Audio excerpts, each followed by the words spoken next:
All right, everybody. Welcome to another episode of Go with the Flow. I am your host, Folarin Okulaja. I have another special guest with me in the building, but before I get to my guest, same way I start every episode, stop what you're doing and like, subscribe, follow, retweet, tell a friend to tell a friend to tell a friend. And yeah, support Go with the Flow. But like I said, special guest in the building, we have Jordan Williams here. Welcome to the show, Jordan. Thank you, man. I appreciate that.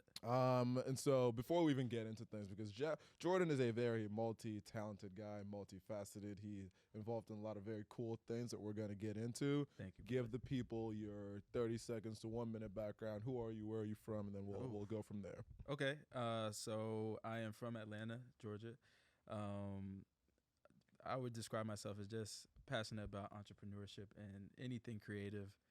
Kind of always been that way since I was younger, whether it's, doing events, whether it's designing clothes, whatever it may be. I just sort of like expressing myself a lot of different ways creatively.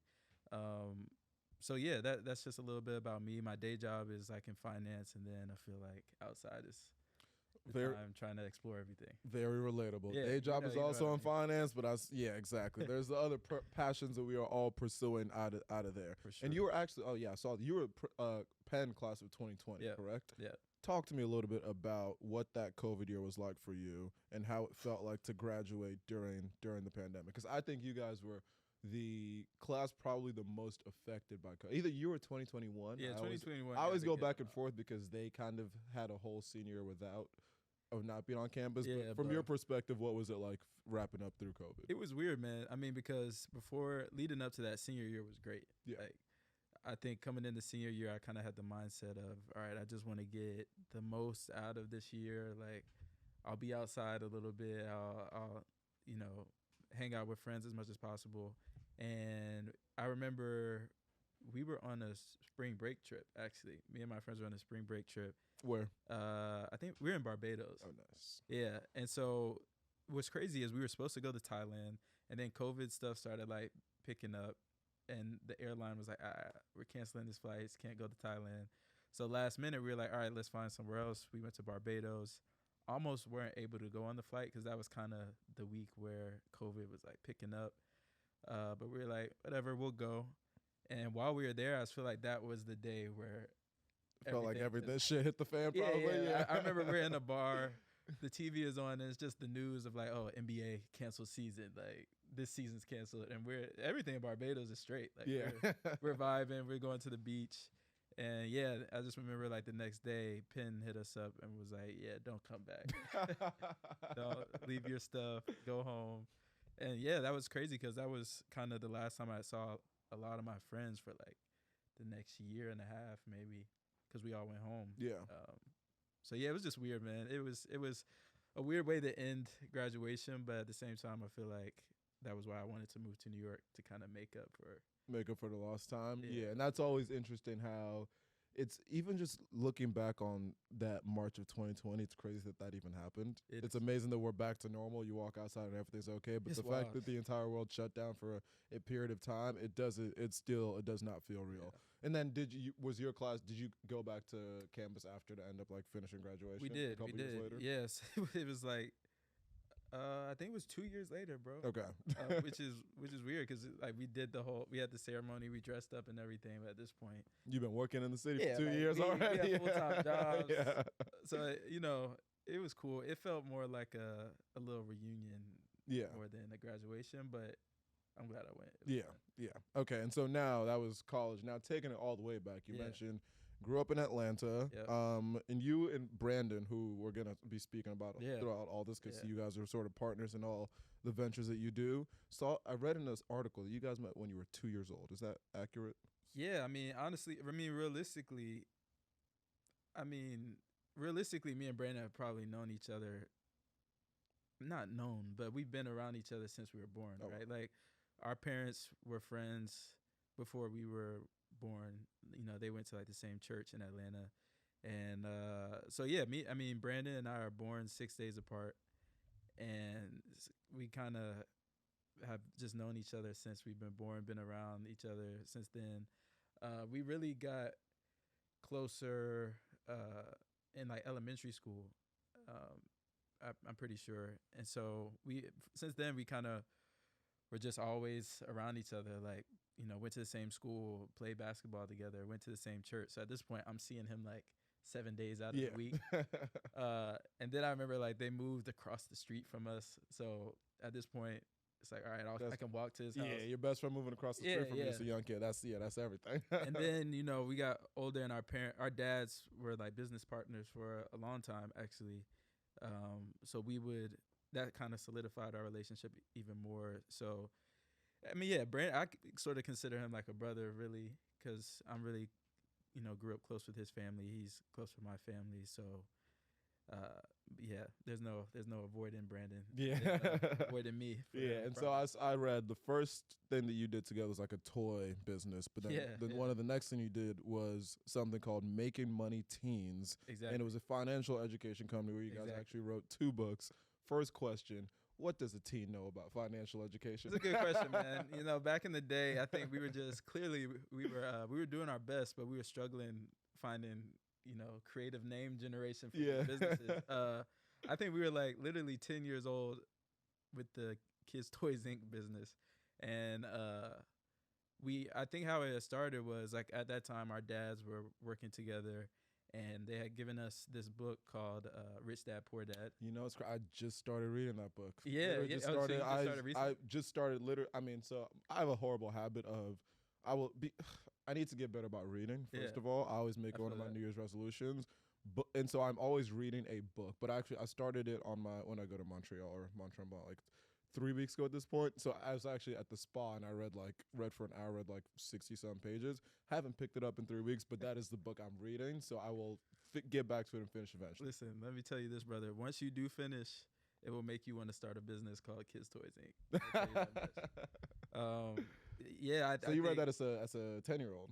Yeah, well, they they gave us like a Rich Dad, Poor Dad kids version. Okay, there was like a version for kids. Mm-hmm. We had AR reading, but it wasn't like on that level yet. So they gave us that version. I remember me and Brandon read it, and we were like, all right, like let's get this money somehow. Yeah. And the only thing we really cared about at the time was games. So, I told him like, all right, you go to your house, find all the old toys and games you have. I'll do the same, and let's make like a website. And we were just selling them. We were literally trapping video games like at school. We go to church. I remember after church we had like a little huddle outside of Bible class. Yeah. Everybody's like, "Oh, I need this game." And we're like passing out stuff out of our bag. And then I mean that's a more wholesome thing than trap. Yeah. A little easier. So and then the Making Money for Teens one one kind of came about because at this point we were probably like 13, and our dads were doing a lot of like events and seminars for like people in the community and for like companies they were working for that were all about like financial empowerment and stuff. So they would basically be like, all right, we'll give y'all $20 if you help us set up the event and sell. They had like books and CDs they were selling at the time, and we would like sell that in the back of the room. And so they would make a good amount of money from people like buying that in the back of the room. I'm not gonna lie. And me and Brandon were like, okay, all these people used to always ask like, all right, can I take some of these back for my kids? So we basically were like, all right, we'll take all the stuff our dads are talking about and make it like a simple version that our friends can understand, and we'll put that like on CDs or in a book. And we just started selling it in the back of the room with their products. And the parents would be like, oh, I want to take this for my kids. And our dads just let us sell it back there. So we were like, what do we call it? And we were like, Making Money for Teens. That's what we're trying to do. So, which honestly is a smart thing to try to instill in kids earlier rather than later. I'm a 24-year-old. I wish, and I'm still not financially responsible the way that I should be. None of us are, but some people are much better than others, and I do think if you are able to start much earlier, kind of like the financial literacy, then I would have instilled better habits earlier, to the point where now that I'm making real money for the first time in my life, anything that I feel like I have the urge to buy, I kind of buy it. So just vibes, man. Exactly. It is like that. And so going through that experience, did that change your own financial habits? Yeah, I think so. I think I'll credit our parents a lot because I think they just put us in a lot of good environments. Like, I think even the example of them giving us Rich Dad Poor Dad, it was always they were giving us a book to read, or if we were in the car, my dad was always playing some sort of like financial CD or like interesting, like podcast CD. Before podcast, podcast basically. before podcast. And it's cool now in hindsight, but at the time, bro, I was sick of this. I was like, bro, can we listen to the radio? Like, I don't know any songs that are coming out because we're listening to Les Brown and Jim Rohn and all this stuff. But in hindsight, I'm really thankful for that. Yeah. And it definitely, like, not to say I'm perfect at money management by any means. New York is taking this toll on me. Yeah. It's like everybody else. But I think it put in some good habits, or like just gems of wisdom to consider. Yeah. So everyone go buy the books, learn a little something. And so it was Making Money Teens, and then the next venture, I don't know if there was something in between, but I saw it was Young Mogul Brand. Moguls Brand. Yeah. Oh, Moguls Brand. Yeah. What was the idea behind that, and what was the reason for the jump to the next venture? I think so at the time so basically, with Making Money for Teens, we were like 13 at that time. And it was cool because we were mostly selling to like parents at our dad's events. And then around Young Moguls time, at this point, we're like in high school. And so I think, you get to high school, that cool factor kind of sets in. You're like, I'm not really trying to be the guy selling CDs about financial literacy. And you're going to get bullied. It shouldn't be that way. It shouldn't be that way, but that is the way it is. But like I think at the time I'm a sophomore in high school. And I'm just like, I'm not trying to, they roast for real at lunch. I'm not trying to get roasted like this. So me and Brandon were like, okay, I think we can keep the same message of Making Money for Teens, but have like a better medium that will get through to our friends. Yeah. And so like at this time, we already are reading a lot for class.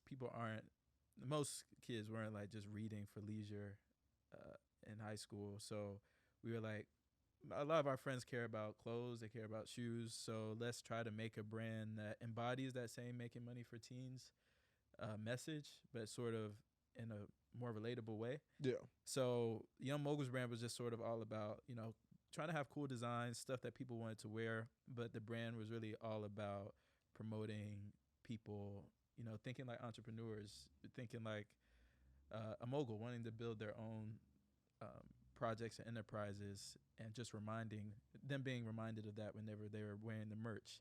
So that was fun. That was fun because at that time, me and Brandon were at different high schools, but we low key were kind of, had the brand spreading at different schools. I was about to say, what was the uptake like within the communities? And you guys are both still in Atlanta at this point. Yeah.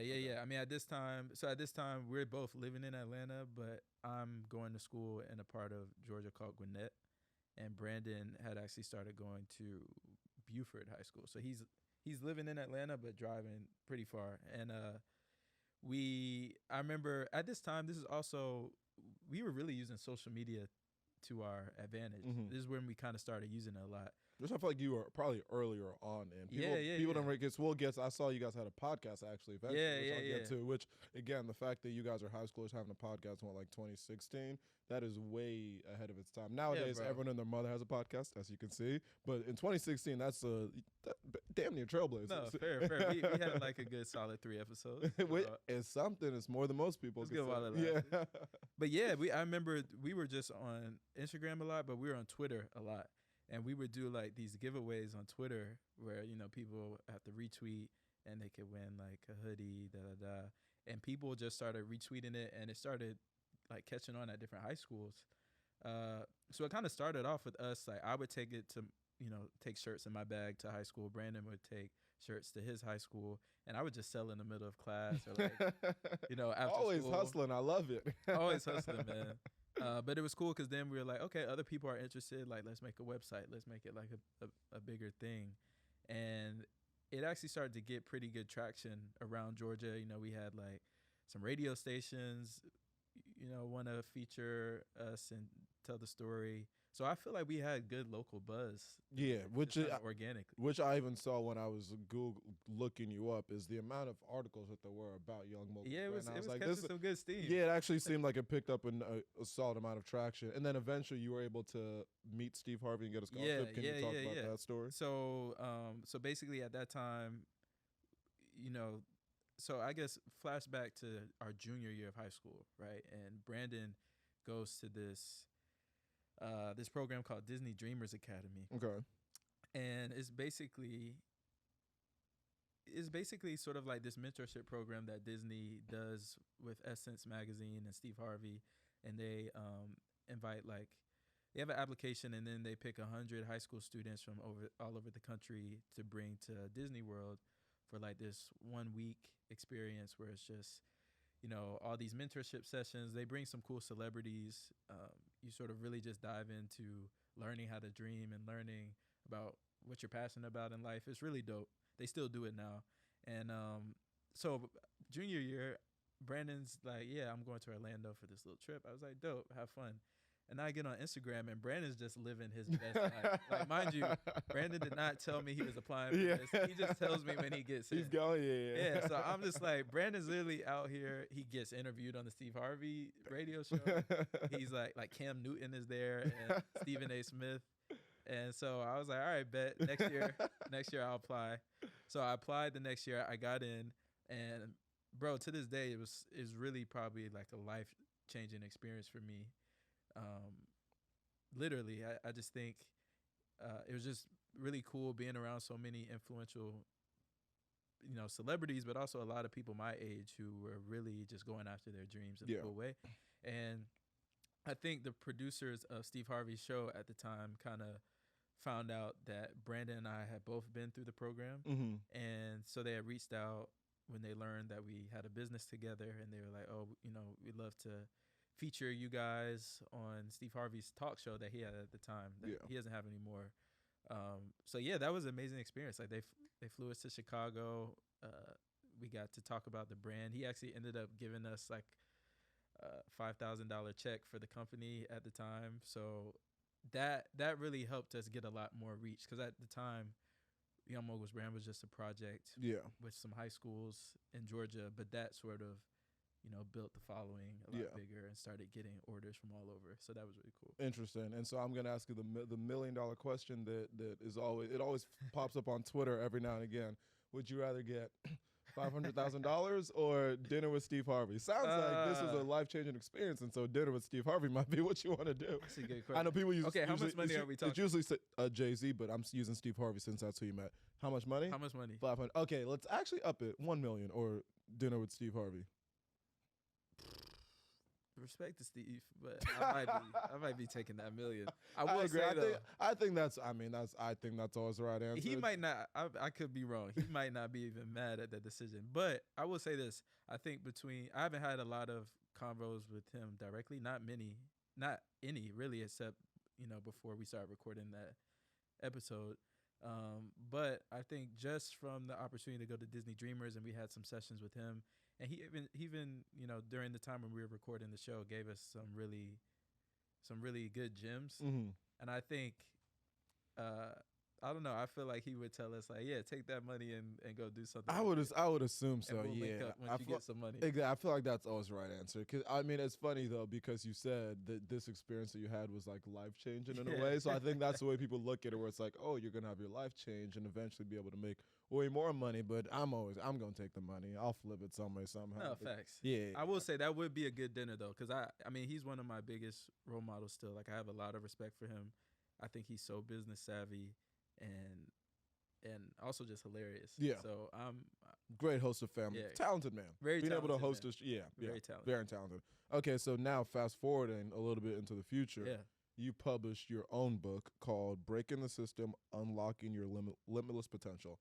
What year was this? How old were you? This was 2019. So I was a junior in college at the time. Okay. What made you want to write this book? Yeah, what made me want to write this book? Junior year of college, sophomore year, junior year was just going in on me, bro. Like it was killing me. I think I was just kind of felt like I was in a rut, and I was trying to figure out like, what I was passionate about, what I wanted to do after college. And at the same time, I felt like it was a little harder for me to figure out because I was so far away from home from college. So it was just felt like everything was just an uncomfortable experience. And I felt like there was things at Penn that everybody was doing. Like, okay, everybody goes down this career path. You come to Penn, you do finance and consulting. Hey, man.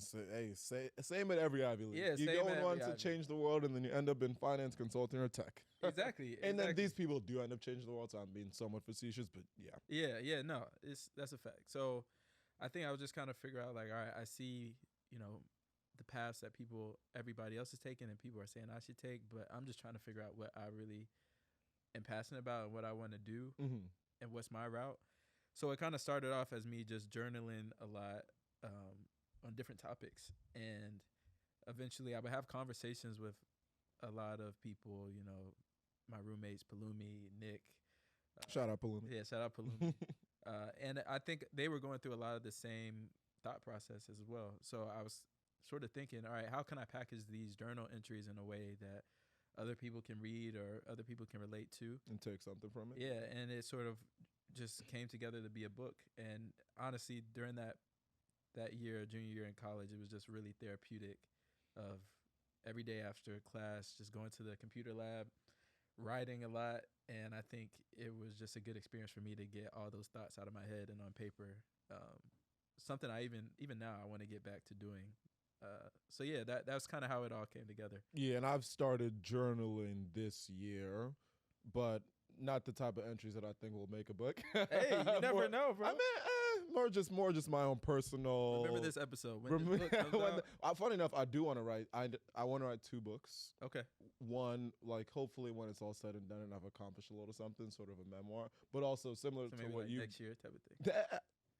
Come on, man. I like it. Bro. We got support each other. But then also one, honestly, similar to this, where it's like when you've accomplished, even you don't have to have accomplished something, just kind of what you think are the steps to be able to become the best version of yourself. Yeah, so it's something similar like that. But it's funny because I would even venture to say that most people, even we've graduated, we're now out of college. I would say there's a lot of people our age also who are having very similar thoughts. And I think college students for sure, because you don't know shit in college. You don't really know what you want to do.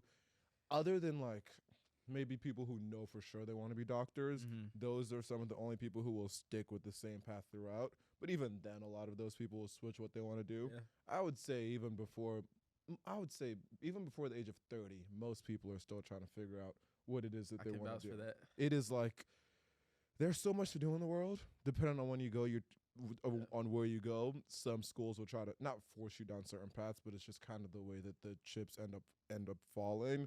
And so I think I love the idea of trying to, again, going back to the title of the book, unlocking your limitless potential. Yeah. Because as much as there are people who are very successful investment bankers or consultants, how many people is that their actual potential? Yeah. And is that what they're supposed to be doing?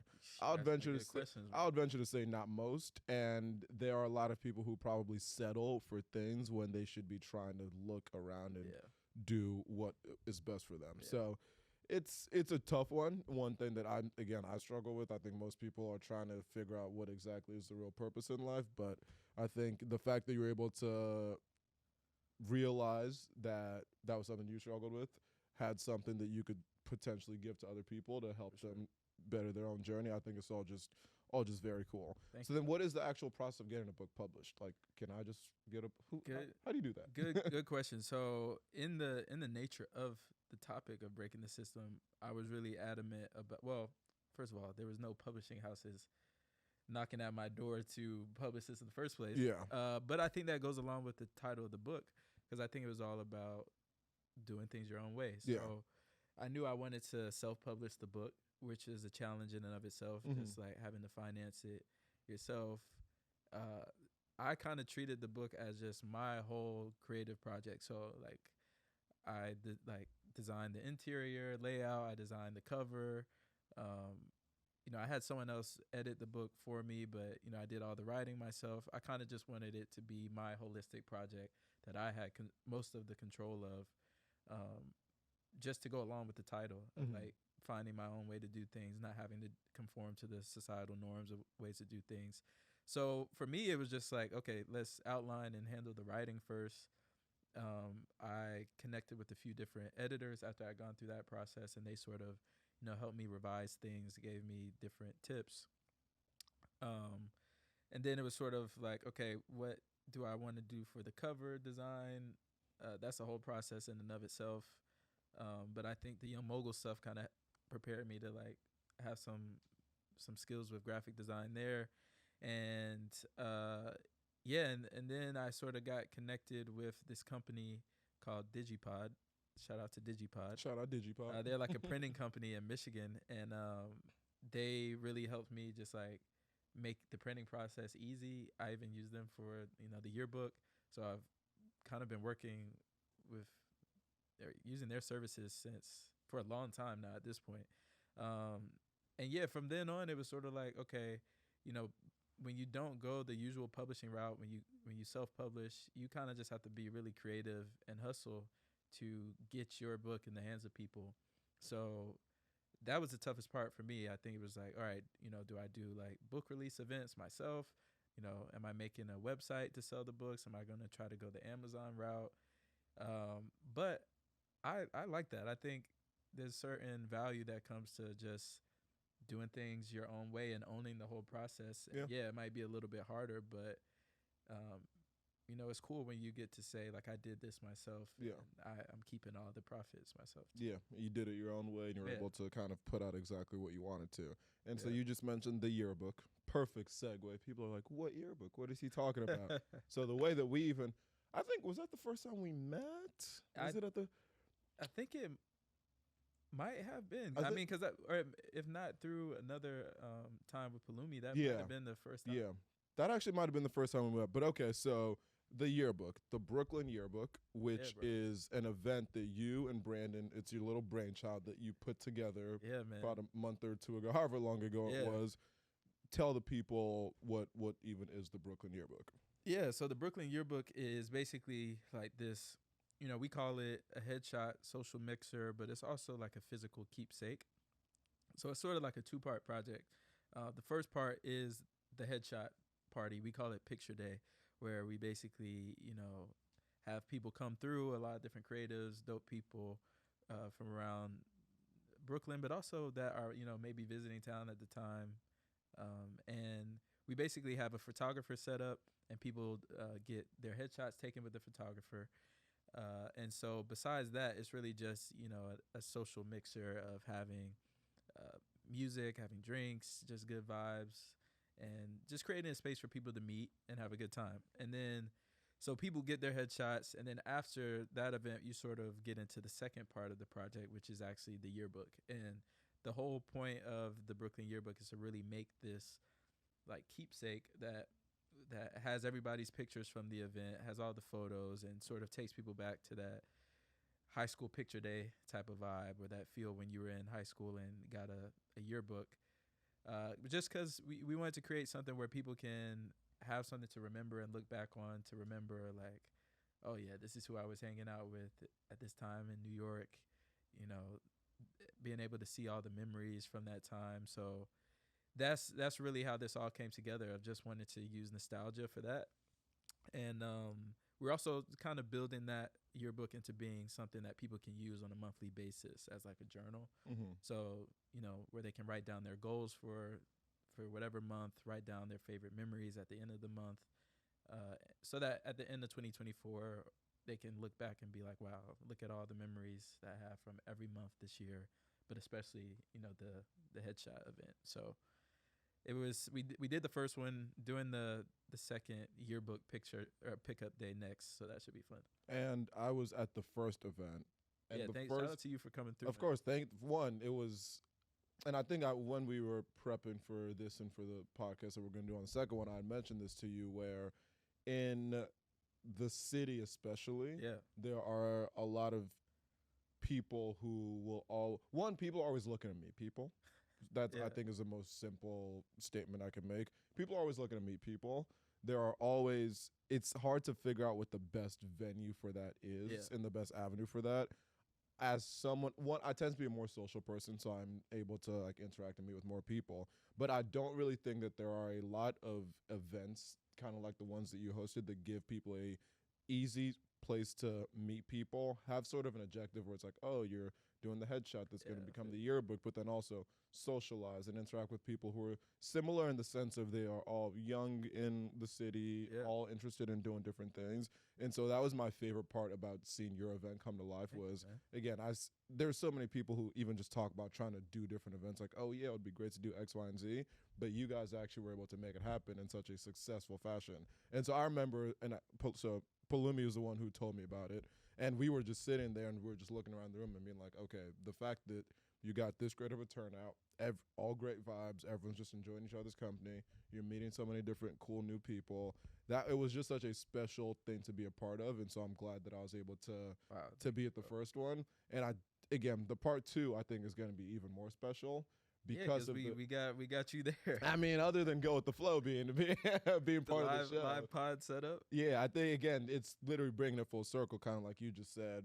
1, taking a headshot, but then 2, you're giving someone a physical keepsake that they can have. And I love it because, kind of like you just said, there is something special about being able to capture a moment in time. For sure. Which is exactly what yearbooks did for us in high school. Yeah.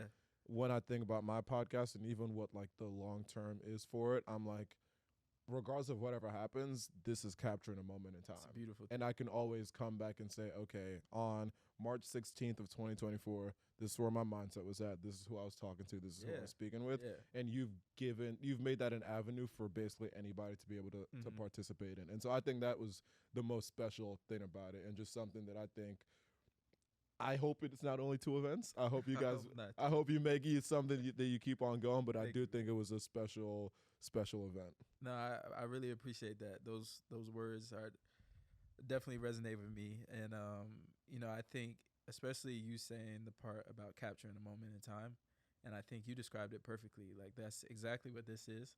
I think that's why this medium is so impactful, because, you'll be able to look back on this forever for yourself. But, if you have family or kids one day, it's also something you can show them of like, yeah, when I was at this point in life, here's what I was doing. Here's what I was passionate about.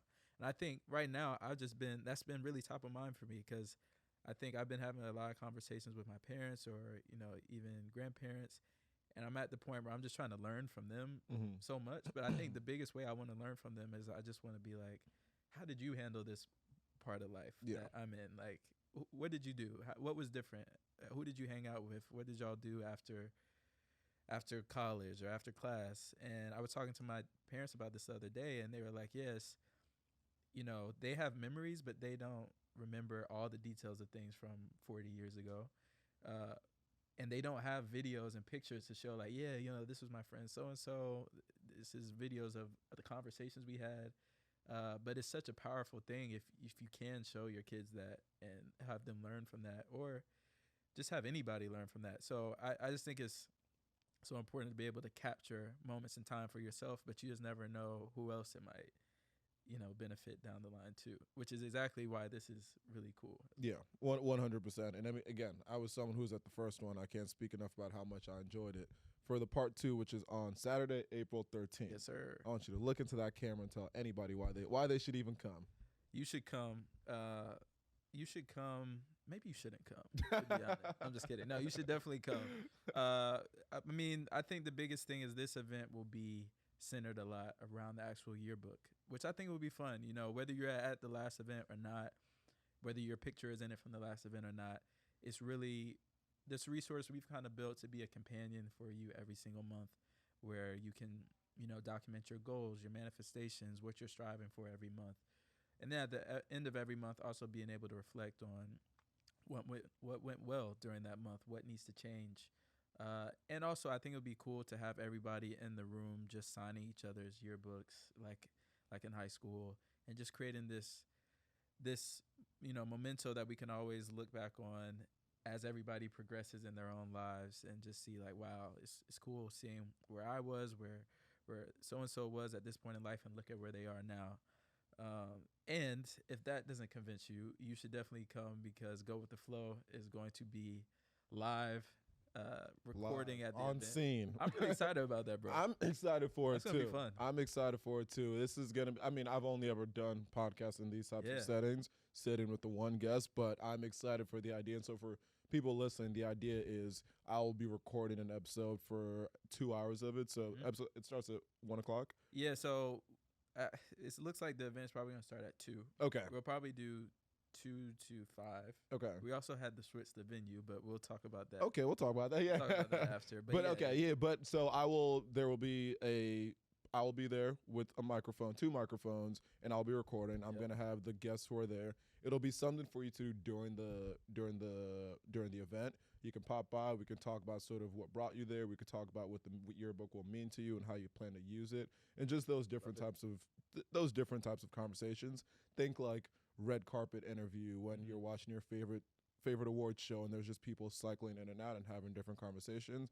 And again, just another amazing way to capture the moment. Yeah, man. And so where the video will always be available for you to look back on and say, okay, this, as much as I have the physical yearbook, this is the video of what was actually happening. So I'm excited for it. I think it's something people will be excited for. And yeah, I've been spreading the word. And so yeah, I think it's something everyone should be there for. Hope to see you all there, at the Brooklyn Yearbook. And so this was the Brooklyn Yearbook is part of something called Seeds. Right. I'm just look at the transitions. We just Bro, keep you're going. killing it. I'm trying, man. I'm trying. If this doesn't make y'all come on April 13th, I don't know what. What is Seeds? So Seeds is basically, we like to call it an innovation studio. And so, Seeds stands for Social Experimentation and Entrepreneurial Discovery Studio, which is very long, so we say Seeds.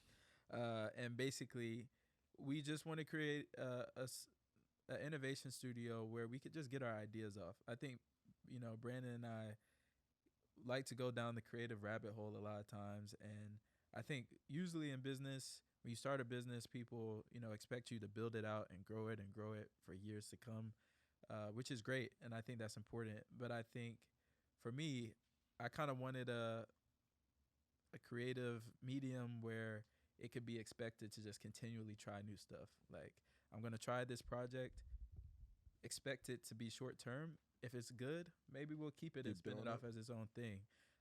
But yeah, that's basically what I like to think of it as, is just like, the project continually changes. So right now it's the Brooklyn Yearbook, and I think we've got enough interest for that to like stick and be a long-lasting project.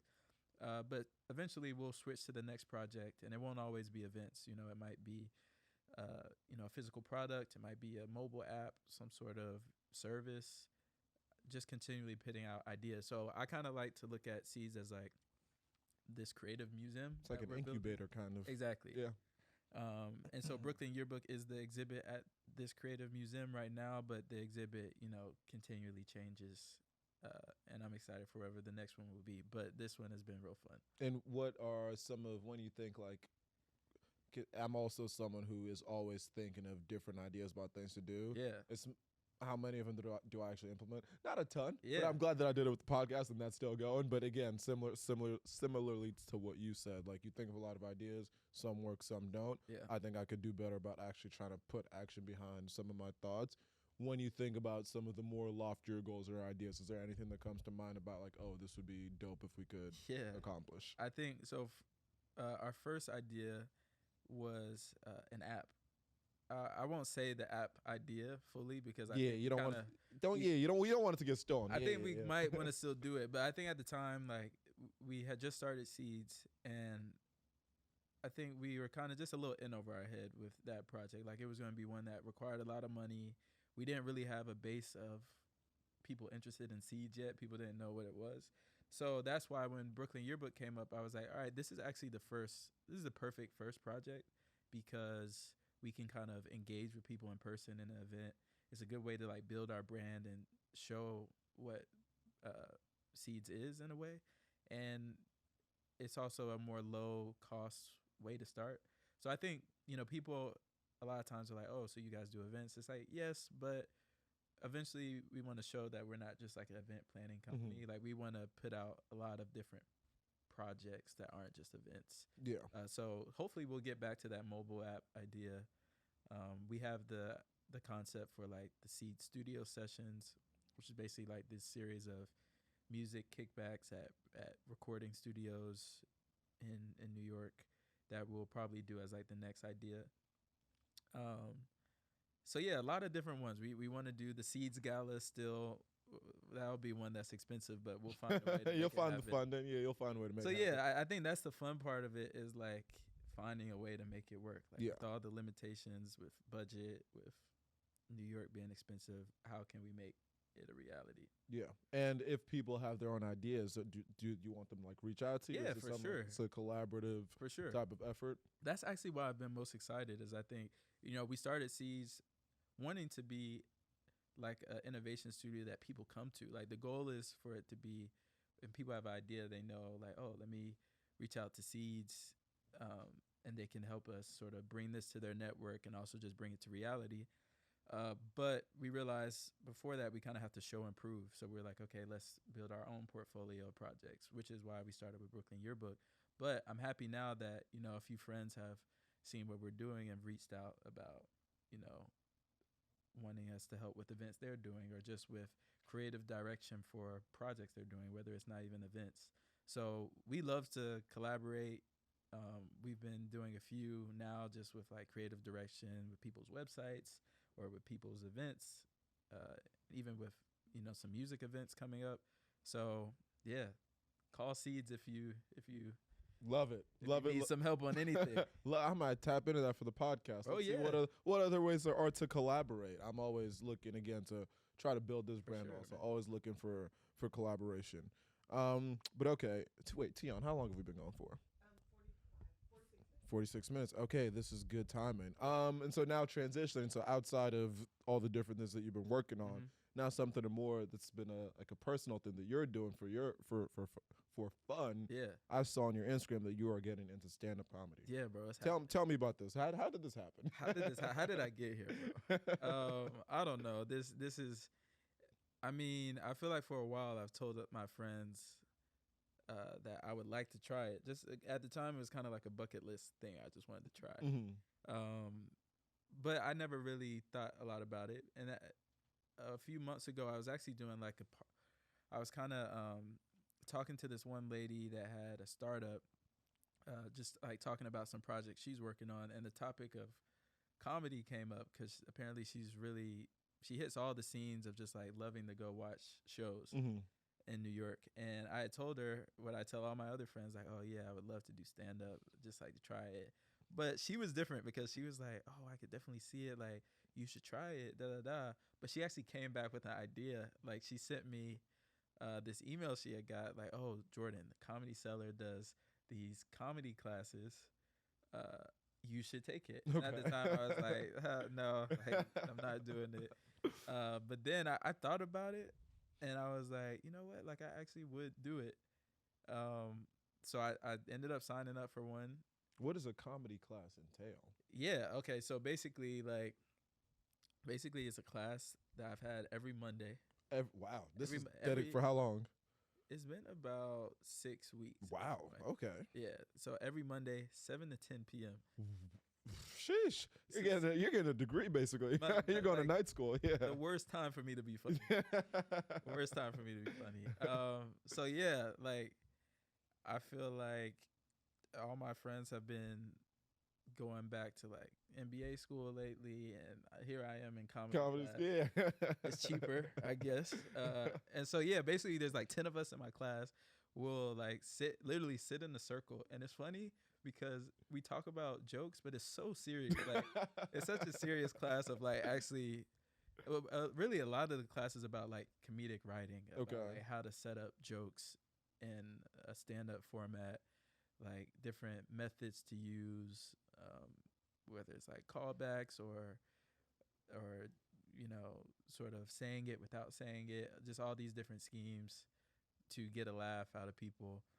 So it's actually been really interesting. Like, I feel like it's interesting even just for general communication purposes of how to, like, storytell. How to storytell and, like, format your thoughts.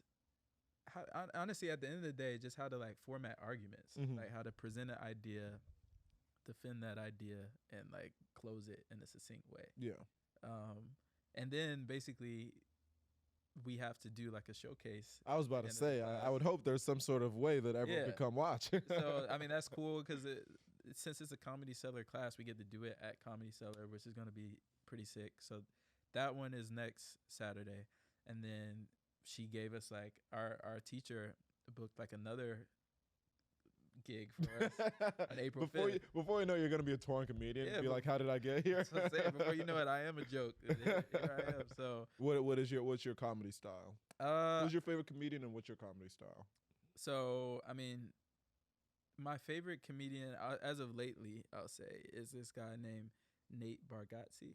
I'm not sure if you've heard of him. I have not. I'm going to Google him as you keep speaking. So I would say my favorite style to like listen to and try is comedy that's very sarcastic, sort of like dry humor type of comedy. And I think Nate falls in that bucket. Like, okay. Yeah, I've never seen this guy before. Yeah, I think he's pretty funny. So I would say he's my favorite at the moment. But, you know, I'm a big Dave Chappelle fan, of course. So I'll always have to say Dave Chappelle too.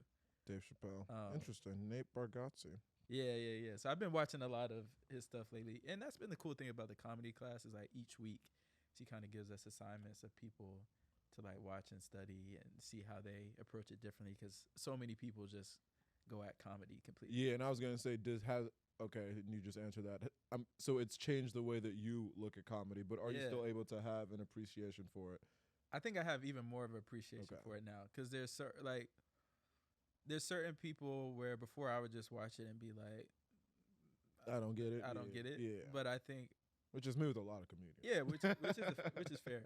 But I think now, just like, maybe this is the fact with a lot of things. I think once you try something and you see how hard it actually is, it's like, damn. Bingo. Yes, that is what you mean. Yes. And I think we need a little bit more of that. Like, that is I've said that so much about. For me, the first thing was very different than comedy. But when I went skiing for the first time last year, bro, every time they make it look so easy. You see the little kids, you see the Instagram videos, people will be drinking and skiing, they're jumping. I'm like, shit, I could do that. First time I tried, it's not easy. It's not easy. So yeah, I'm the exact same way where I'm a confident person. I think I can do a lot of things. And until I do it and fail at it miserably, that is when I get a real appreciation for something. Bro, we need that. Like, even these people will be on Twitter, you know, bashing basketball players like, oh, he can't go left. He can't finish. Like, can you finish You can't finish with your left.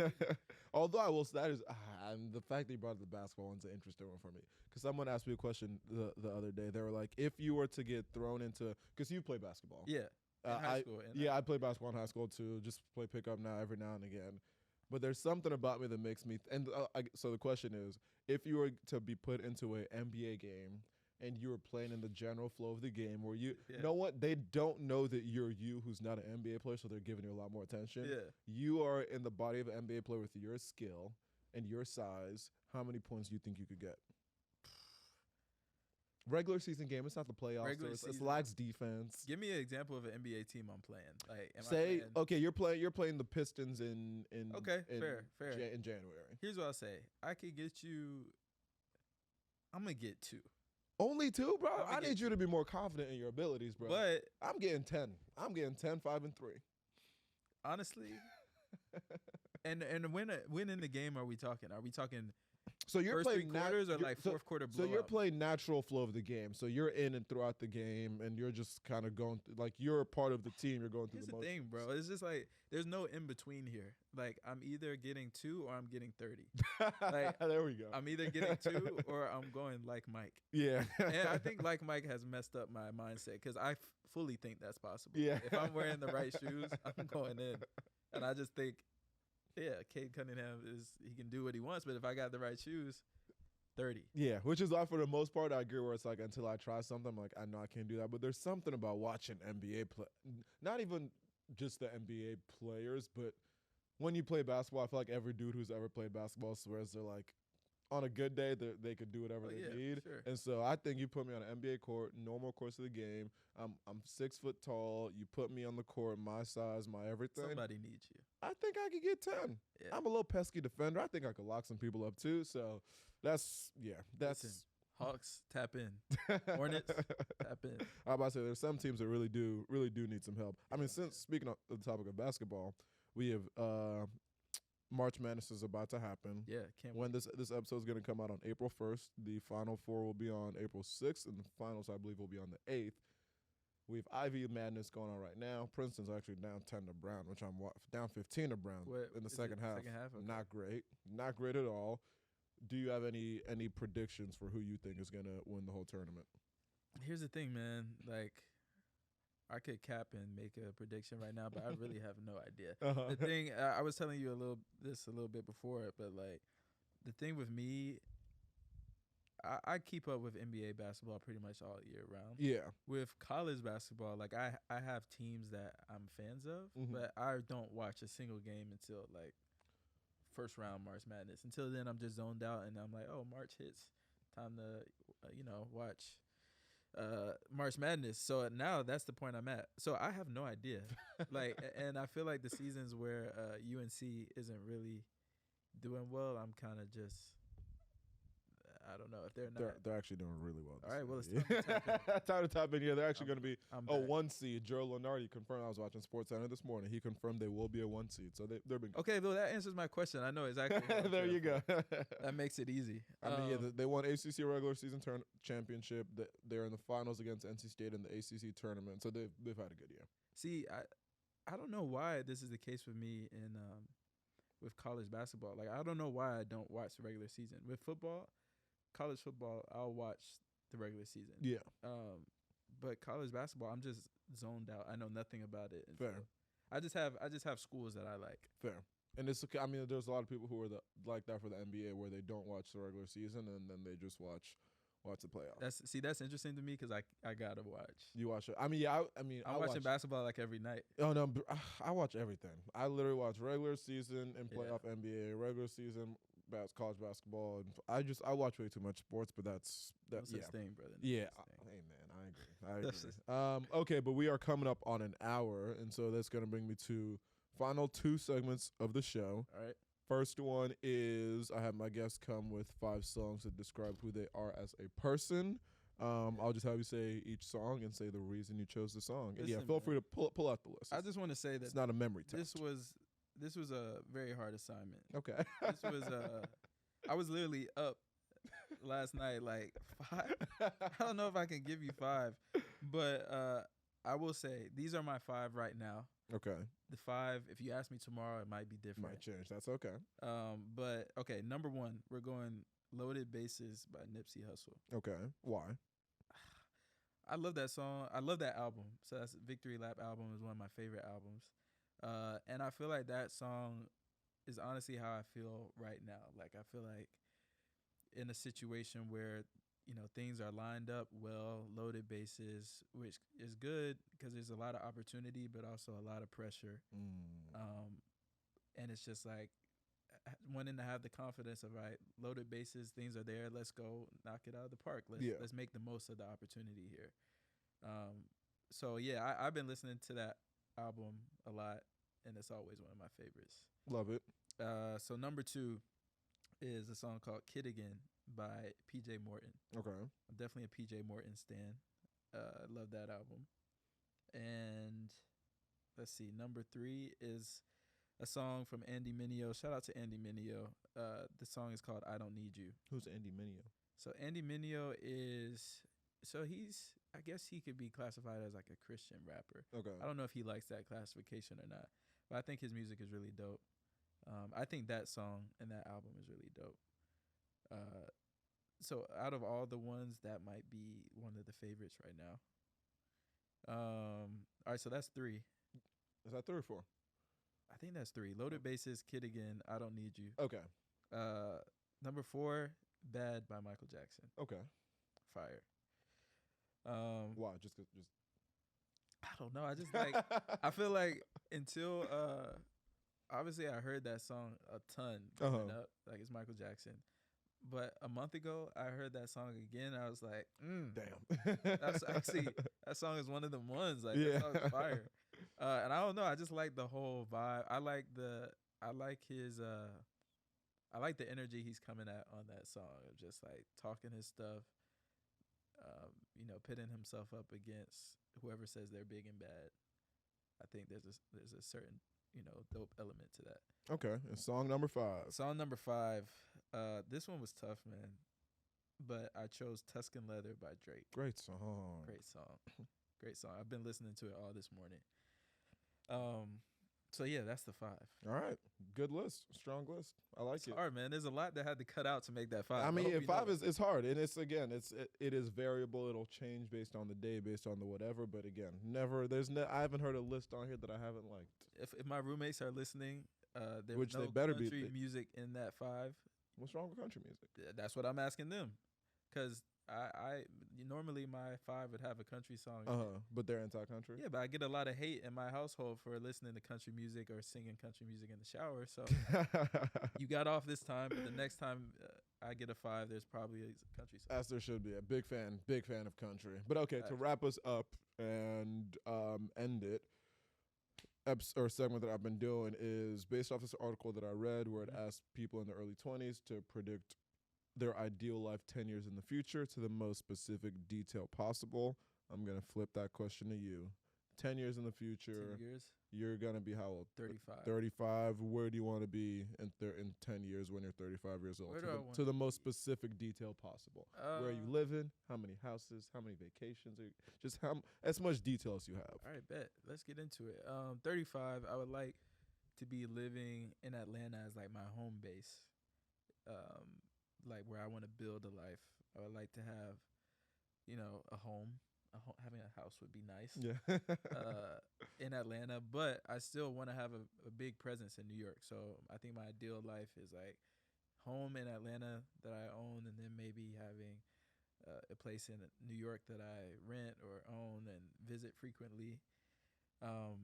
In Brooklyn Heights, ideally, if we're being specific. So I think that's it there. What does life look like? Hopefully, married, maybe have some kids. And I think just working fully for myself at that time. No 9 to 5 type of thing, but just being able to work fully on my creative projects. And I think at this time, the creative projects are spanning any and everything. Like, hopefully at this time, I'm sort of building my creative expertise and creative reputation and just being someone that people can come to when they need help with any and everything, whether it's like an album release, whether it's creative direction for their clothing brand, whether it's event planning. Hopefully I'm building out that reputation.